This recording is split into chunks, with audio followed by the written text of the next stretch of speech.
All right. Hello, fellow IDPro members and guests. Welcome to today's workshop hosted by IDPro, the premier global association for identity management professionals. My name is Heather Flanagan. I'm the executive director and principal editor for IDPro, among a few other things. In case you're not familiar, IDPro is, of course, dedicated to advancing the field of identity management by sharing knowledge, promoting best practices, and really just fostering a vibrant community of professionals. So our members are people like you who care about the digital identity space. Many of you are also frequently invited, or at least are interested in, speaking at conferences around the world so that you can share your insights and experiences to help just make the future of identity management. So today's workshop continues a special series designed to provide IDPro members and other interested parties who will become IDPro members any minute now with a unique opportunity to learn from some of the most experienced and engaging speakers in our field.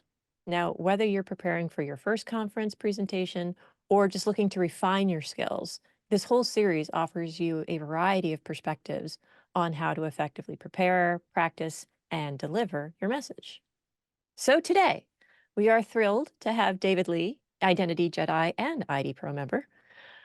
David has over 15 years of experience helping Fortune 500 companies understand the ways of identity. He's done engineering, he's done consulting, business development, product management. I mean, it's the entire gamut of identity.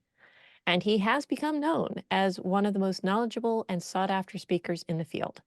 So today, he's going to be sharing all of his secrets for being a public speaker. Welcome, David. That is the best intro ever. Thanks for having me, Heather. I'm excited to be here. All right. Welcome, everybody. A couple of ground rules before we get started. For the next 57 minutes, here's what I want you to do. We're going to cover a lot of stuff. I'm actually going to give everyone some actual techniques and things to write down. So if you have like a notepad or you have notes up, get that ready. Put everything on do not disturb for at least 47 minutes. Hopefully, Shannon, a data center does not go down again. Please, we're all universe. No data centers going down. But I want to take these next, 50 minutes. And yes, I have a lot of stuff to impart on you. I wanted to be kind of interactive. I want to give you guys a lot of things to take away to, build what you want out of this to kind of build your speaker persona. And we'll get to that in a little bit. So with that, we're going to get started. I'm going to start sharing as soon as I find the button. Where is the button? There it is. And it went to the wrong thing. First thing in public speaking, realize that something's always going to go wrong and just be okay with it because it's just how it happens. Could be worse. It could be a live demo. It could be a live demo. It's like a live demo because this thing doesn't want to work, but All right, here we go. Share screen.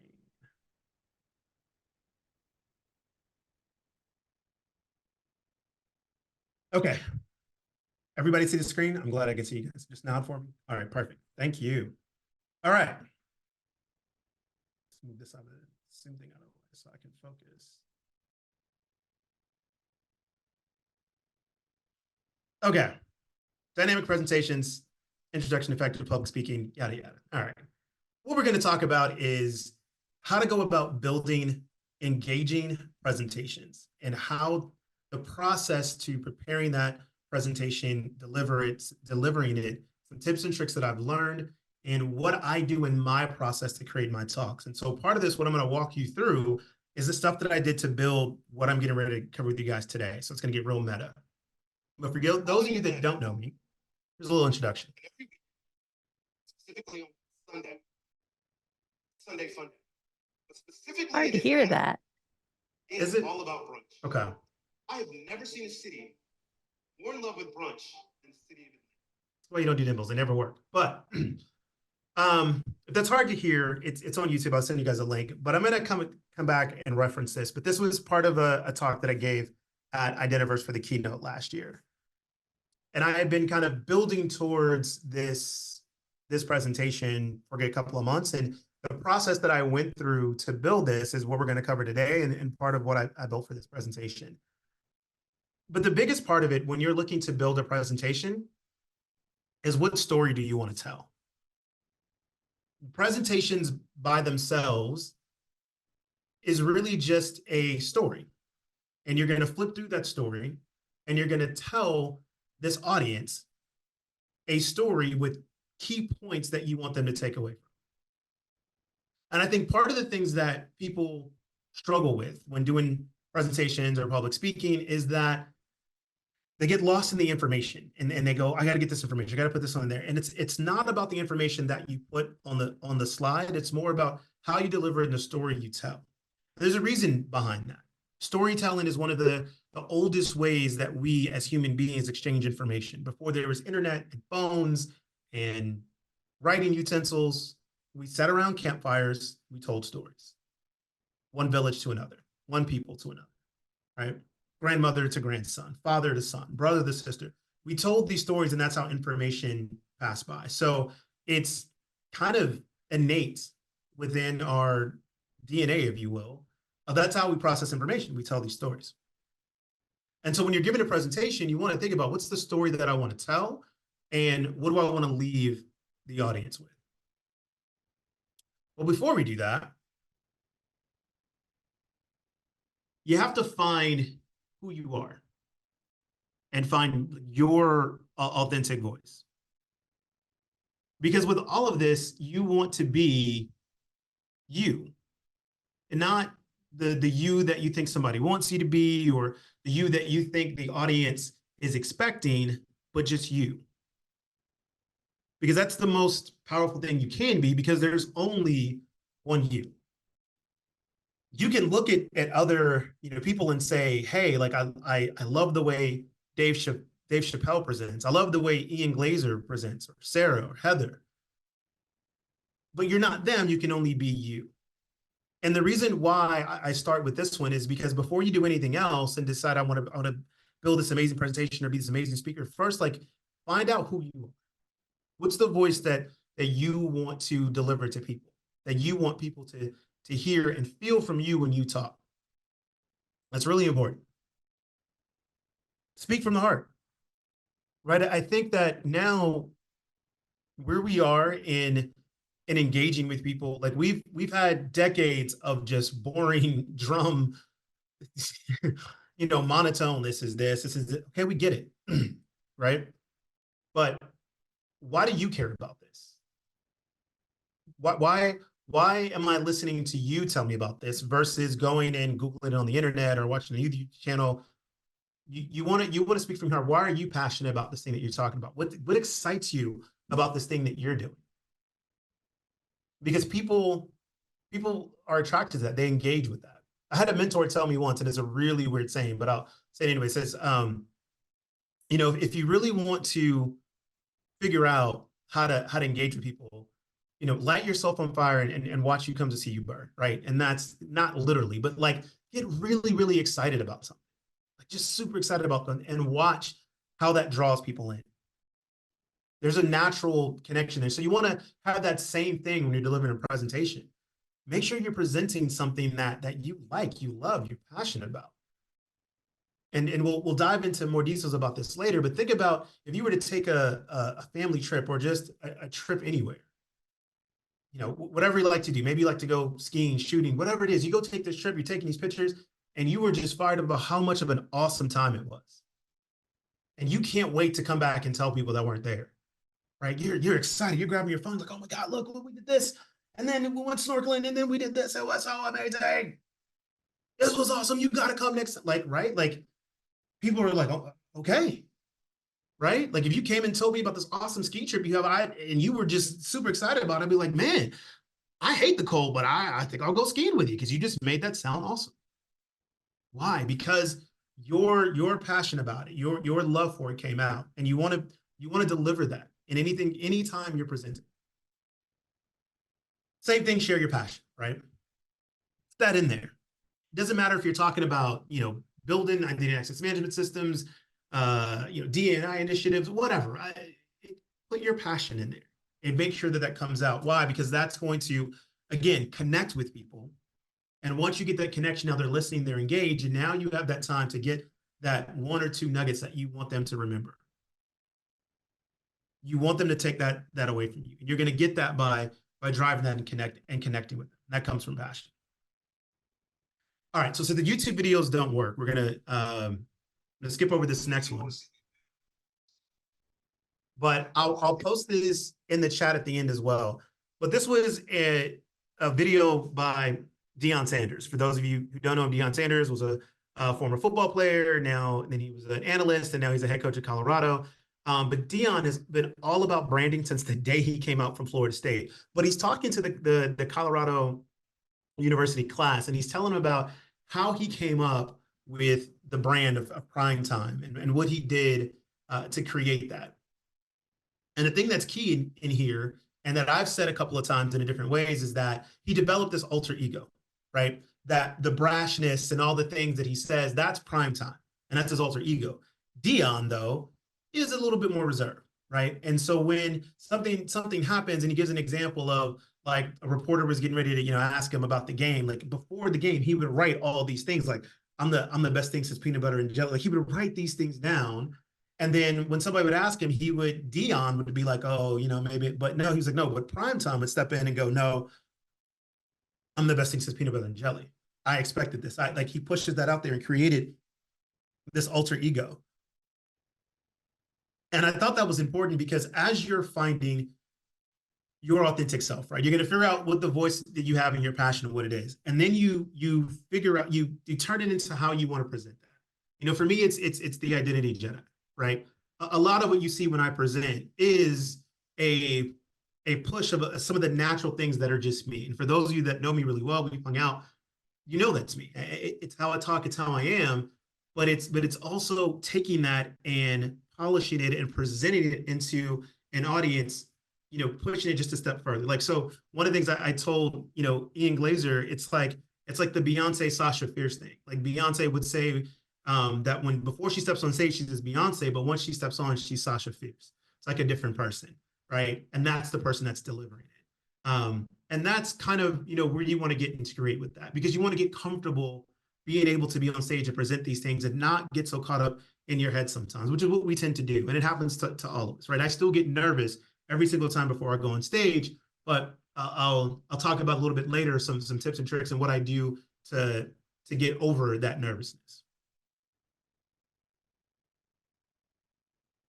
So let's start diving into the tactics, right? Preparing. So how do you prepare to give your talk? So I'm gonna tell you guys what my process was for preparing for this talk. So number one, I got the email from Heather, and I was like, absolutely. And for those that kind of came in late, I was telling Heather earlier, she's one of the few people that I have such a respect and admiration for Heather that she asks something, like, I'm going to do it. Like, hands down, I'm just going to be like, oh, Heather needs something. I'll get it done. Yep. Yes, absolutely. And then I go back and figure out how I'm going to do it. Right. So how I go to prepare when I want to give a talk or a presentation. Number one, research the topic. That it's pretty easy. In this case, I didn't need to research it. This is something I do all the time. But if I was looking for a different, presentation, then I would go research and make sure I understand the topics. And here's why I'm going to go understand the topics and research, is because I want to understand it enough to where I can talk about it conversationally. Because again, I want to have a conversation with my audience when I give a presentation. I just don't want to spit information out at you. So for this one, when I was researching, I was like, okay, what are the biggest things that I want to come across? What do I want them to walk away with and understand and know about how I approach this and things that they could use for them? What are the most important things that I've learned that I think everybody could use? That was my research in that one. And I kind of, I jotted some of them down, but most of them are up here because I've done it so many times. But normally I write it down. It's not an outline. It's literally just the things. What are the statements that I want them to take away from this? What are the things I really want to talk about? And number two, find your story. Again, I am a huge storyteller. That is all I do. Every time I give a presentation, anything, I'm telling a story. So what story do I want to tell?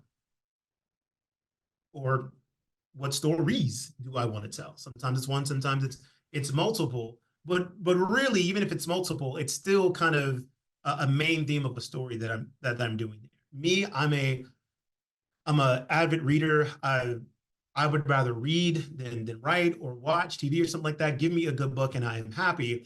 And so I spent a lot of my youth reading books. Now, I'm no Cat Williams. I don't think I read like 4,000 books by the time I was 6 or something like that. If you guys don't know that reference, go YouTube, Shannon Sharp, Cat Williams. You're welcome.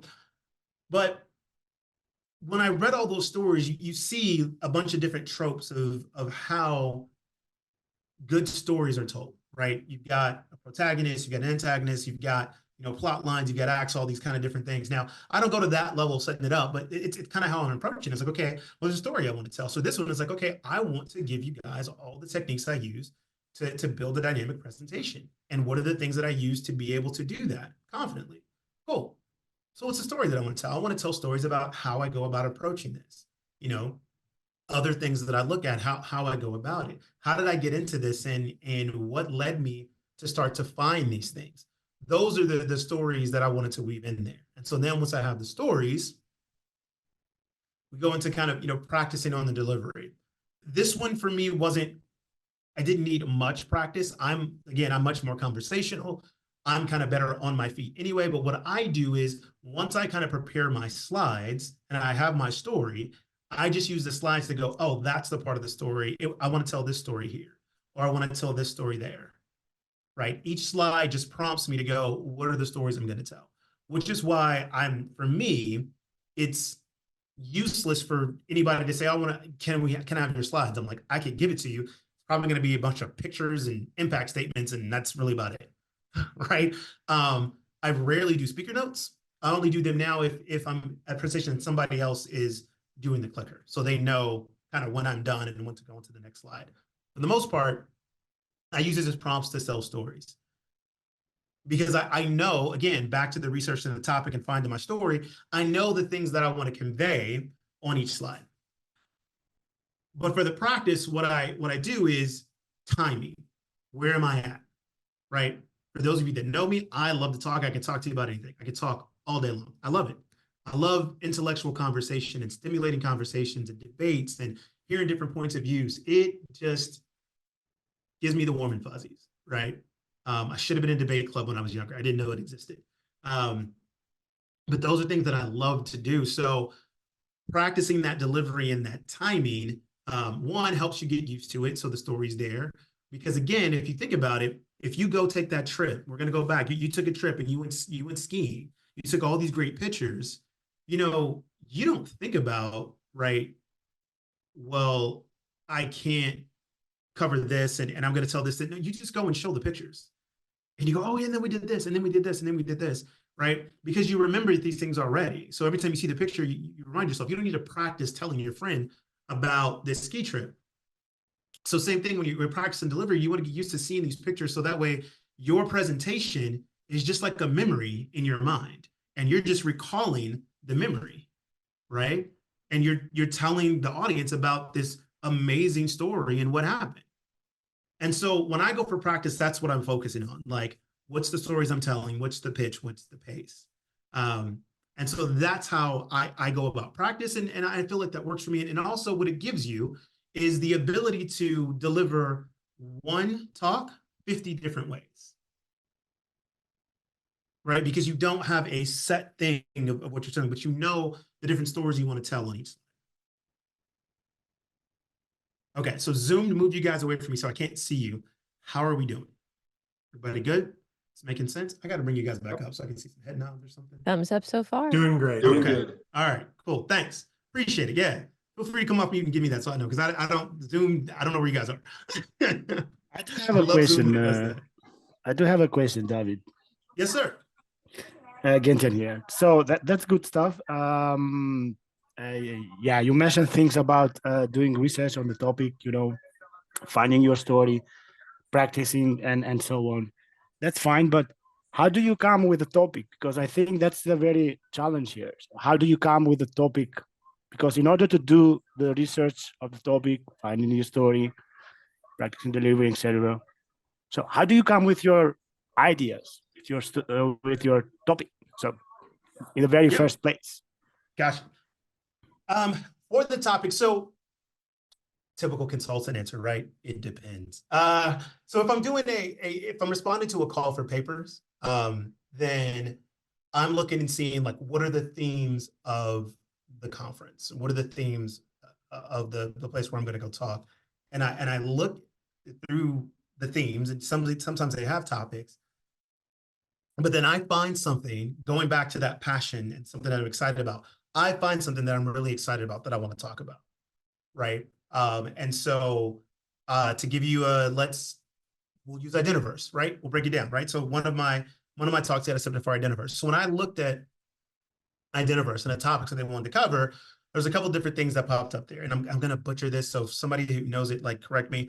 Like, one of the themes is like managing the engine of identity or something like that, but just kind of going towards like, there's a lot of things to manage an identity, and we need to be talking about how we're going to pull it together and manage it. And I was like, okay, awesome. I love that. Because that's a topic that I talk about a lot, like as identity is starting to change and we have more and more things that we need to manage. How do we bring all this together, right? Identity is kind of converging. We're seeing these convergent platforms. What does this really mean? So I was like, ooh, awesome. That just happens to be a topic that I'm already passionate about and I love to talk about. So then I dove into like the little subtopics. Okay, well, what can I talk about? What's something that I don't think people are covering a lot that I feel like I can bring a different perspective to, or I have a strong opinion on, and I want to, maybe convince people to come to my side of the opinion. And so when I submitted the talks, I don't remember the ones that got rejected, but one specifically that I submitted on, because we have this at Identiverse every year, is like just kind of that developing of the professional skills and development. And a couple of years ago, I gave a talk, how to be an identity Jedi, right? And it went over fairly well. A lot of people liked it. So I said, okay, how about I do a follow-up to that one and really start to, dive deep into some of the things that I talked about in that one, but like at a more advanced level. What are the three main things that I would tell somebody if there's a young practitioner coming into identity that they would need to know? And again, something I'm really passionate about because I get asked about it a lot, but I love this field and all these things that I've learned. And I'm like, I want to be able to share this with people. So I said, okay, I want to do like a master class on like the next step to how to become an identity Jedi. And I said, but I want to do like a master class. I really want to dive deep into some of these things and create an environment where we talk about what does it take to kind of be a successful practitioner in this beyond the technical stuff, right? Because I think we've all realized that the technical stuff, I mean, you can learn that, but what else does it take to get these, to get these programs off the ground, to really see maturity in a identity program where it takes some skills from a practitioner standpoint. And so I wrote up a session on like how to do that and the things that I thought were important. And so that's how I found my topic. So back in all that, I'm gonna summarize that. Number one, if I'm doing a call for papers and I'm looking at different areas, what are the topics that this conference is covering? Usually they'll tell you what the theme is, or just what's the theme of the overall conference. For instance, another one that I didn't think I submitted to last year, no, I missed a submission for, was Afrotech. And they deal with the diversity specifically for Black Americans in the US around how to get, Black Americans to tech. Obviously, well, not obviously, but that is something I'm passionate about, right? Well, I happen to be a Black American. I'm in tech. I'm like, there's not enough of us. So again, I find areas that I'm passionate about and find things that, what do I want to talk about that I feel like I have a different perspective, or I'm just really passionate about, and I could talk about for 30 minutes easily without any kind of script. So that's how I find my topics. I only do things that I find exciting to me, because then I'm going to put that excitement and care into what I'm delivering to the audience. So on the next thing, how to build a story using these kind of storytelling techniques. I kind of talked about it, right? The different tropes, how to kind of build your arc. Depending on the talk, how heavily I get into this is kind of depends. So building that narrative arc. So I look at this again. So I know the things I want to talk about. I'm passionate about that. So now I want to build the narrative around and the arc about what I'm going to take you through and what this story is and the steps I'm going to take the audience through. So I start to build that narrative arc. And so that I organize the content into like a flow, like I kind of did with this one, right? So as I put this one together, and it didn't quite flow the way I'd liked it to, but that's okay. Technical issues is that, introduce you to me, right? And then that first video, when I was building a story flow, is okay, let me show you like what I do and what I love to do. And let me show you a good example of what I mean by like storytelling. And I wanted to put that up front. Why? Because I wanted to show that, and for people that don't know me, like, hey, that was a like, why is Dave qualified to do this? Okay, well, here's a snippet from one of my keynotes. And so I wanted to build on that and say, okay, here's what I do. Here's what I'm good at. And let me explain how I get there. And so then I started telling you the research and how you build it. Now I'm telling you building a story. And in that clip, I was telling a story. I built up a story about a young lady who wanted to go to brunch in Atlanta. And in order to get in, she had to show her ID. And the whole point of that keynote was about Web3 and the promise that was there and some of the things that Web3 would allow us to do from an identity perspective. And so in that story, I was telling a story of how when she goes in, she gives her ID. But right now, she gives a physical ID, is all this information that's not needed for her just to get in to go to brunch. But a promise of Web3 world is that she could have a transaction where it's just like, oh, you need to verify that you're over 21. And she could just send the information to show that, like, yeah, I'm over 21. You know, don't need to know her address or her full, like even her full name. It's just, I just need to know, is this person over 21? So I had to kind of build in that story, right? So I wanted to show that of how you're going to build a story. And from there, break down each part of that as we go through. And so my narrative arc there is like, okay, so here's where we start, right? Here's the finished product. Now let me show you how we put together that finished product. And that's my narrative arc that I built for this talk. And so again, that's the approach that I take to it. Once I know what I want to talk about and I find my stories, now I just start to organize them and draw the path and build the arc of how I'm going to take you through the story. One of the biggest tips that I've learned, and I got this recently within the last year, was using descriptive language. You really want to bring your audience into the story with you, right? Anytime that you have a chance to describe something, describe it in as vivid detail as you can. You want to bring your audience in with you, right? So again, going back to that Atlanta story, when I started that talk, before I even got there, I talked about what brunch is like in Atlanta. It is an entire thing here where I have never seen a city more in love with brunch than the city of Atlanta. On a Sunday, if you want to go to a restaurant, you better get up super early because everybody's getting in line. They're ready to get good food. They're ready to listen to good music. It is an entire vibe here in Atlanta about brunch. And any restaurant that wants to be successful has brunch, and they got everything. They have chicken and waffles. They've got great what is this thing that they've got beignets. They've got chicken wings. Atlanta is known for their chicken wings, like lemon pepper chicken wings. Like they exist here, but they have all these things. And we're talking about high-end restaurants, low-end restaurants, all kinds of things, right? So you want to be as descriptive as possible when you're telling that story. You want to bring people in. I want people to feel like you are here in Atlanta with me. Or if you're telling a story about a destination, you want that audience to feel like they're there with you the whole time. Again, this is part of the engaging part of it. And you may look at this and go, okay, but that's not, what does it have to do with, what I'm trying to get across? I'm telling them about, directory services. Why am I talking about brunch in Atlanta? The point is, I'm using that to bring you in. And now that I bring you in, you're engaged, you're paying attention. Maybe you're laughing.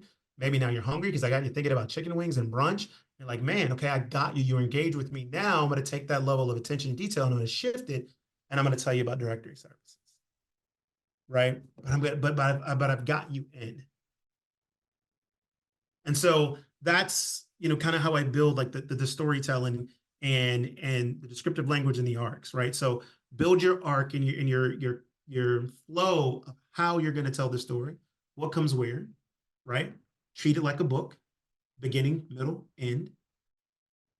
Use descriptive language to make sure they're with you the whole time, so they're on this journey with you. Somebody that's really good at this, I mentioned him before, is Dave Chappelle. Dave Chappelle is an amazing storyteller, and he's also an amazing timing person. I look at stand-up comedians a lot for kind of practice of how I give my presentations. Not that I'm going to go up there and be a comedian, but to be a really good comedian is about presence and timing. And Dave Chappelle is really good about setup and telling a story. He's one of those rare comics that, like, in the beginning, whatever he's talking about, he is setting you up for the big joke at the end. And everything else in there is adding to this joke that you don't know yet. And then he hits you with it at the end. And he does it masterfully. to the fact that you know it's coming and it's still funny every single time, at least to me, for my type of humor. Your type of humor may be different, but just one of the tips there is I constantly look and watch at other presenters to see how they engage and how they deliver their message. I personally like comedians like Dave Chappelle. I'm more of an intellectual humor because Dave Chappelle's now, his comedy specials are more just kind of conversations and talks and anything else with some well-timed jokes in there. So there's a key tip there. So when I'm preparing for a talk, I'm watching a lot of comedy. Yeah, I'm preparing. So building a story, right? A little bit more detail we talked about there. Introduce the topic, provide the background, share your main points, summarize key ideas, right? That's kind of, here's the algorithm, if you will, of how to kind of put this together. So you're going to talk about your topic. I usually like to lead with an open, again, big on stories. I tell a lot of stories. When I introduce my topic, I'm going to build a story that kind of correlates to the topic. I try and find like an analogy for it. Provide the background, right? Why is this important? What is this thing that we're talking about too? Why it's so important, what it could mean. And then I get to my main points. These are the things that I want you to remember walking away from this presentation. And I'm using these stories and the other tips so far to get you engaged. So that way you're in it, you're active, you're paying attention. So I can deliver these main points. And then always summarize key ideas at the end. Why? Because, whether you're doing like this one's an hour, 30 minutes, whatever, people's attention spans are this long. And really, we only ever remember like 2 or 3 things. And so you want to make sure you're constantly sprinkling those things in through your story, but you end with those things. So I say people usually remember the last, probably the last 3 minutes of any talk. And so I really emphasize in those last 3 minutes, whatever I wanted you to take away, I'm going to do in those last 3 minutes. Because I want to make sure that's what you remember going.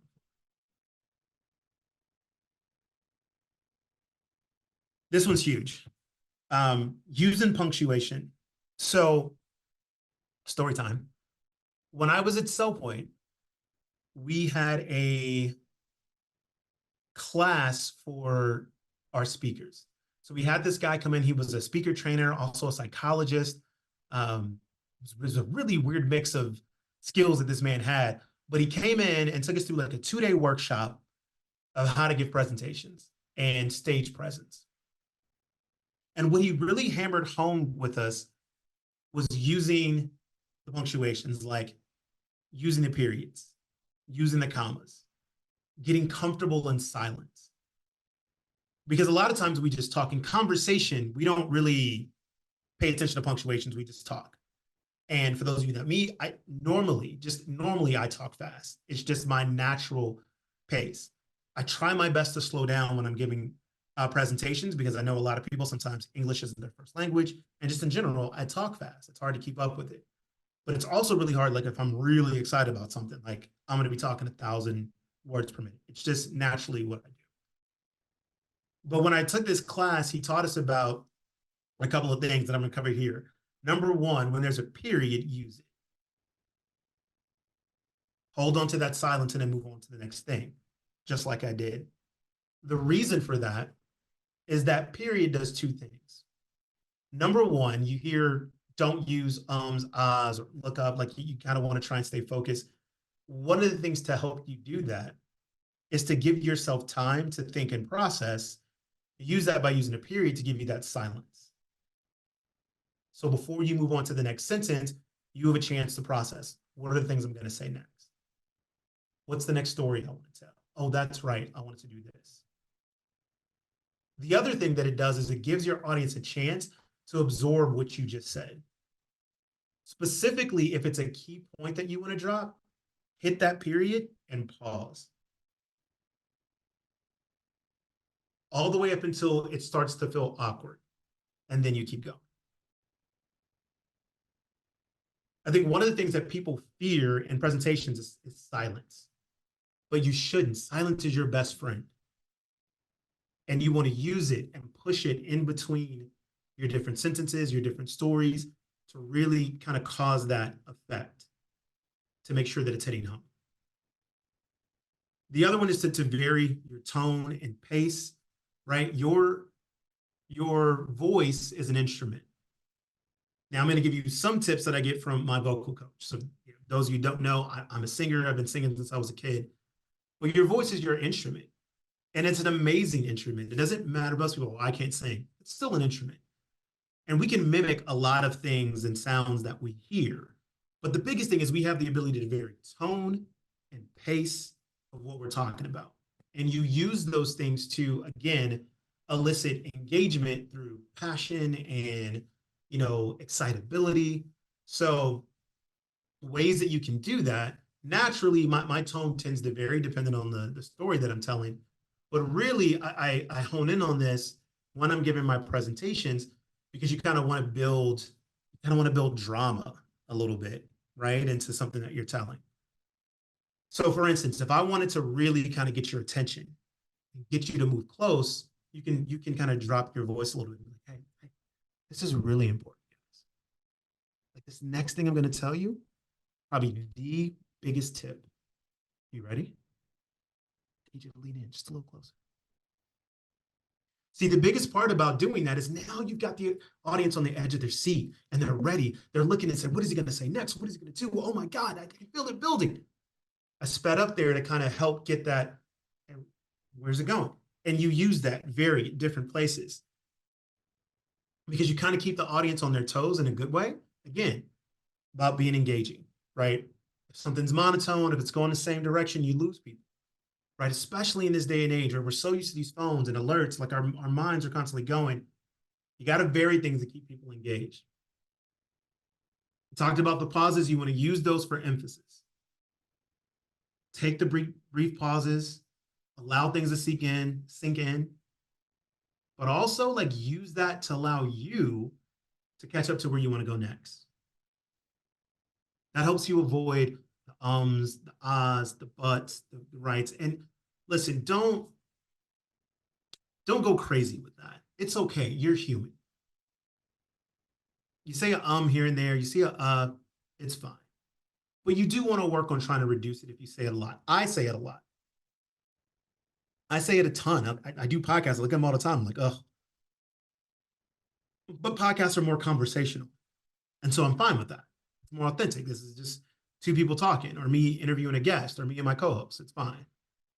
Presentation, it's okay to have a couple. But if it bothers you, you want to work on it. Part of that is using punctuations. One of the things we do in singing, when we're getting ready to sing through a verse, we look at the verse and we lay out our breath points.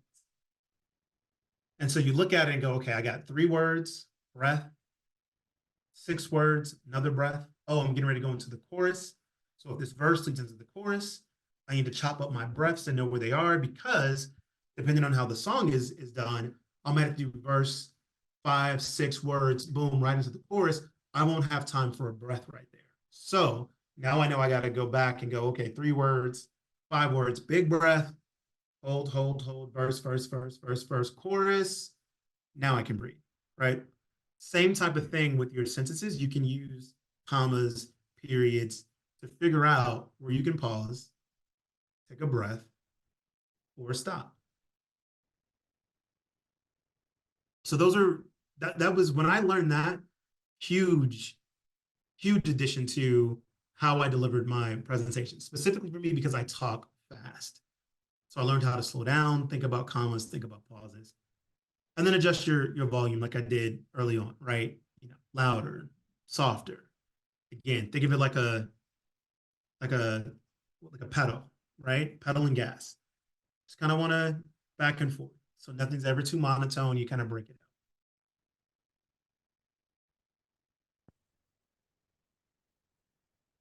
This one, excuse me, facing your fears. Now listen, I'm not going to sit here and tell you I have the techniques to break stage fright. I don't. Like, if you have serious stage fright, I am not the person to help you through that. I can give you some techniques that I use for nervousness, and I think they would help. But the biggest thing that I've done is, number one, I get nervous. I don't think there's a single person. You could probably talk to Tony Robbins. He probably still gets nervous before he goes out and speaks. Doesn't matter how many times you do this, you're always going to get nervous. Nervousness is actually good. It's not a bad thing. But that nervousness, if you let it build and get out of control, it can become debilitating. So a couple things I do: deep breaths. I know it sounds simple, but I really do this. Right before I go on stage, take 3 big deep breaths and just kind of help to slow down the heart rate and kind of get me focused while I'm breathing. For me, specifically, self-talk. It's a big thing, right? You're prepared for this. You got this. You know what you want to do, right? And I'm just 3 deep breaths going through that. Now I'm ready to go. And what I'm doing while I'm doing that is I'm taking this nervous energy and I'm just turning it into positive energy. I'm letting it drive me, fuel me, and I'm turning that nervousness into excitement, into passion. I am ready to go talk about this. I'm ready to go tell these amazing stories. Let's go have a good time and have a conversation. I use that time to kind of turn that energy around. I focus on my message. Like what's the story? What's the thing I'm passionate about that I want to get across? It's the only thing that matters. I'm just having a conversation. That's it. Nothing more, nothing less. I'm talking to one person. Now for me, it's harder as the stages gets bigger, but I find one person in the crowd, and that's who I'm talking to. Now, if it's a big crowd, I find like one person each section. I like to move around a lot. I like to stand in place. Some would say I probably move a little too much. Yeah, something I can work on. But I find a person, and that's who I'm talking to. It's just me and that person. We're the only ones in the room. There's nobody else there. And so that helps me just kind of focus and again convert that nervous energy. And then the one that I love for me is I don't fear the mistake. It's okay. I'm human. I'm not perfect. And also, if I mess up when I say something, I'm the only one that knows what I was supposed to say, not you.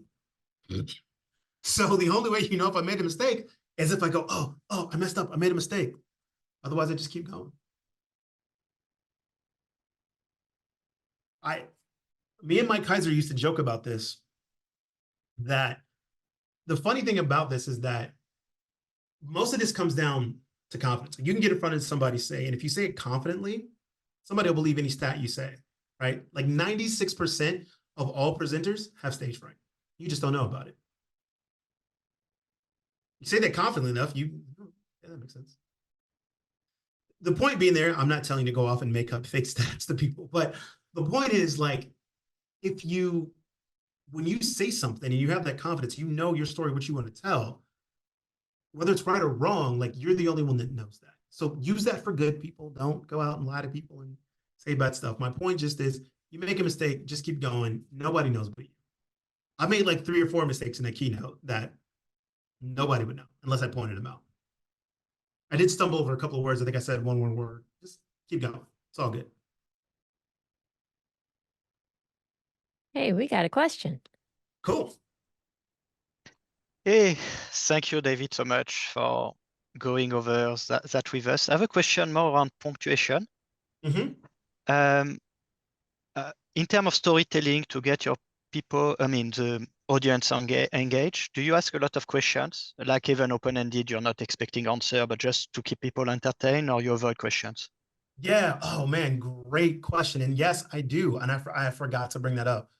So thank you for asking a question. I do ask questions. I'll put open-ended questions in a talk to do that because I want people thinking about it and getting engaged. Now, depending on the type of audience it is, if it's like a smaller audience, I throw a ton of questions. I'm actually talking to people and I want them to answer me, right? And I'll use that into my talk to kind of deliver the rest of the things I'm doing. But for bigger audiences, tons of open questions. And I also do a lot where I'll have them, I'm trying to give it, I don't know how to, let me give you an example. I'll tell a story and I'll have them visualize it. So a good example was a talk I gave a couple of years ago. And I kind of stole this and I took a piece of this from A Time to Kill. It's my favorite movie. And at the end, Matthew McConaughey gives this amazing closing argument, which like just I watch this movie all the time. I cry every time. I'm probably gonna cry right now because I'm thinking about it. It's just the story, the power of it. It was great. But the whole point is he tells this very big story. He has the jury close their eyes, visualize. He's using very descriptive language to take the audience to a specific place. And he's setting them up for something to have a big impact statement at the end. And so a couple of years ago, I gave a talk. It was about empowerment within a Black community of learning business and finance. And right before I went on, there was a story of a young man who started an ice cream shop, and he was like 16 or 15 or something like that. And now he has 3 or 4 locally here in Georgia. And so I had the audience, kind of close their eyes and think about the time when they were younger, right? And I said, when you were younger, imagine you're 8 or 9 years old. It's a hot summer day. You have, no classes to go to, no school. It's you and your friends. You're running around trying to figure out what you want to do. And as you're going, you have no place to go and kind of get water. It's really hot. But you just can't help but having a nice cold drink. Like you really would love something right now to quench this thirst because you guys are sweating, you're changing shirts, it's so hot, and you come across a lemonade stand. So I won't keep going with the story, but the point is like, I'll use that to kind of take my audience somewhere. And I'm setting them up for something because I want them to remember that. And I'm setting it up because I'm going to bring them back to that later. That's kind of a more advanced tactic. I mean, it takes it just takes some timing and figuring out like, okay, what story am I going to tell? What do I want to tie this to? And I'm going to go back to Dave Chappelle, right? He's a master at this. How to set something up in the beginning and then continue to drop hints at it and then drop, like a massive thing at the end. So that's another thing that I use. So to summarize, yes, I use open-ended questions, bigger audience. Open-ended questions, I don't expect an answer, but I want them to think about it. Smaller audience, I'll ask open-ended and closing questions. Like I kind of want to have that direct engagement and get them involved in it. And again, that takes a little advanced tactics too. You can ask those questions, but then you have to basically keep control and still go towards the point you want to go, because sometimes it take you on tangents and off what you wanted to talk about. So you just kind of have to be careful in the questions you ask and then know how to guide it back to where you want to go. Again, comedians that do crowd work, really good at that, right? So some newer ones that are good at that. Matt Rife is really good at crowd work. Little vulgar, so you might like that. Taylor Tomlinson is pretty good at that. I'm trying to think of some other ones. Those are the 2 that come off the top of my head. Back in the day, D.L. Hughley, but that was a long time ago. So comedians are really good at like interacting with the crowd, asking questions. But if you notice, when they interact with that crowd, it's about something that they have already been talking about and joking about. And then they'll use that to kind of build on to another joke they're coming with later. Same type of concept there. All right, so 150. Some practice tips. Rehearse out loud. Speak your presentation out loud to get comfortable with it. Get comfortable with the story. What are you telling, right? What parts do you want to do some emphasis on? Hey, do I want to really get excited on this one? Do I want to kind of bring them in this one? Maybe I want to drop my story here. So it's really just to get that timing. And again, you want your presentation to be in memory, right? So when you get up there, you're not nervous about talking about the ski trip. It was a memory, something you did. Same thing with your speech, your presentation. You're not nervous. You're just telling a story. It's recall. Record yourself. I put this one in there. I'm happy on this one. It does help, right? I think for me, I've been on camera so many times now, I'm kind of used to it. But I think if you're beginning, this definitely helps. Record yourself because you want to get comfortable seeing yourself on camera, because there's no way it's an uncomfortable feeling if you're not used to it. And you're going to nitpick everything about yourself. So if you're really in the beginning, you haven't done this, definitely record yourself. Just do it to get it out of the way. Don't even, your first couple of times, don't even pay attention to it. Just get comfortable, turning the camera on, saying something, and then going back.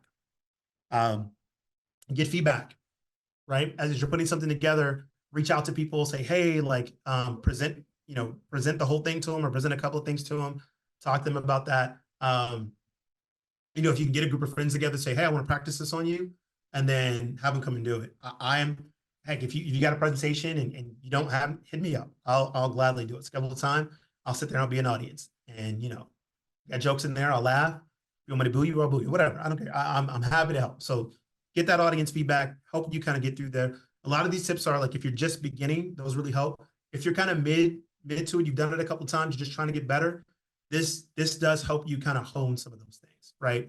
But the recording yourself and rehearsing out loud, you may let that go as you get better about it. But everybody kind of finds their habits that gives them that comfort, and that's really what you. So at the end, right, wrapping up, and this is perfect because I want to open it up for more questions or just any things you guys want to talk about. Be you, right? Get really comfortable finding the voice, your passionate things that you want to share. Use that to craft it and develop this this alter ego that you want to present. And let that guy, let that girl out, right? Let her be, who she wants to be. Don't, let go all the nervousness, all the fears, like, be that person when you're on stage. Tell a story. That is the best way to engage with people. Always tell a story. Find ways to connect stories into what you're talking about, and then just embrace the moment, right? Before you get there, before you get on stage, right? Take those deep breaths. Remember, like, this is, use that nervous energy, turn it into good, positive, active energy. Let it fuel you to get there on stage. And remember, like, you are fearfully and wonderfully made, right? So there's a reason why you're getting this. You deserve everything you're getting ready to go do. Go out, tell a good story, and have fun.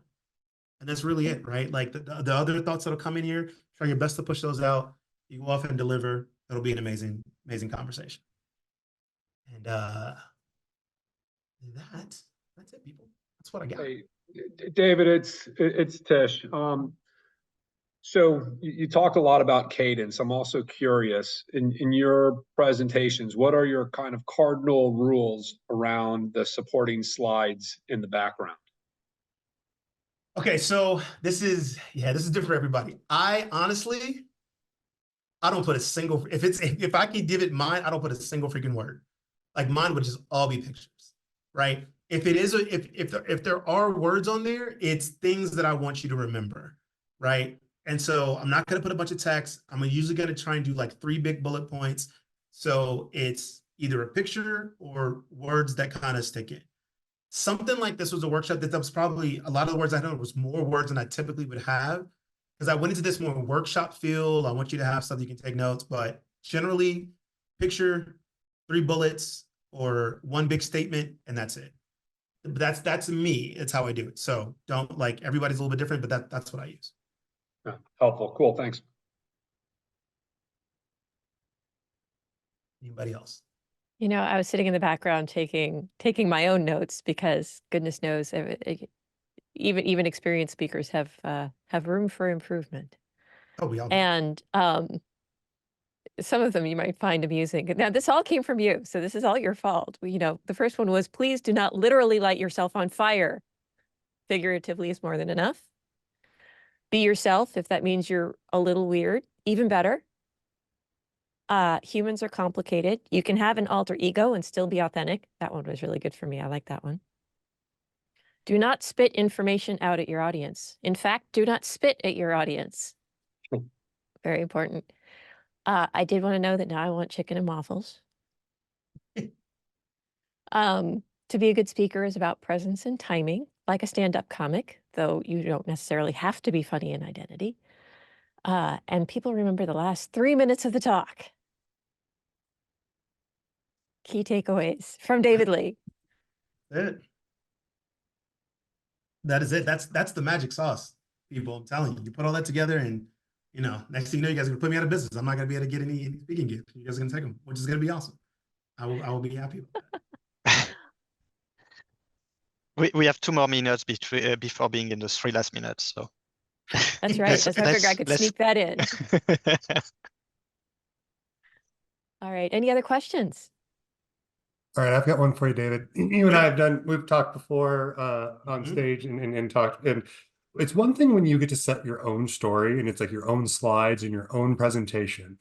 Any advice for people when we're handed, like, you've got a standard presentation deck that you didn't have any hand in creating, but you have to speak to it, and any advice on making and personalizing a story that actually isn't your own when you're kind of given here's the materials you need to use and go tell that story. I know might not be able to do it in 2 minutes, but curious. Oh no, this is gonna be really easy. This is why I'm the most horrible employee ever. I don't do it.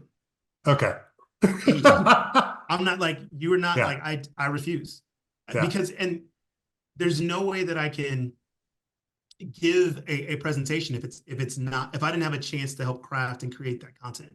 So, yeah, I'm sorry, I did it once early in my career and I said never again. That's me. I'm an asshole. So not everybody is. So what I would say is if you're like, well, Dave, you know, I'm not as mean as you, fine.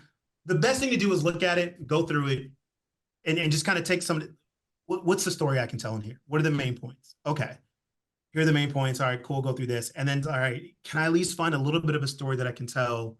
Okay, yeah, maybe I can do that, and go forward with that, right? That's what I would do. If it was like gun to my head, somebody gave me a presentation, you got to do this. I'm like, all right, let me. Uh-oh. The Let's speaker freeze. gods have heard I it, know, and I they totally said, "Oh broke no, David. that's it." I broke David. There was the mic drop. That the silence, like to keep us entertained at the end. That's right. That's right. Hold it. Hold it. Hold it. Until it gets awkward. Until it gets awkward, and then you go. Oh, it's awkward, David. Oh, it's really awkward now. Well, it's actually not terrible timing, all things duly considered, because we do have to wrap up. I'm going to thank David. He'll catch the thanks on the recording, I'm sure. And I want to thank all of you for asking questions, making it engaging. Other people are going to be watching this later. They're going to learn from what you've asked, and they're going to learn from David. So all of that is brilliant. And with that, I'm going to say again, thank you. This will be on IDPro's YouTube channel if you want to catch it later. If you want to catch the earlier ones, those are already there.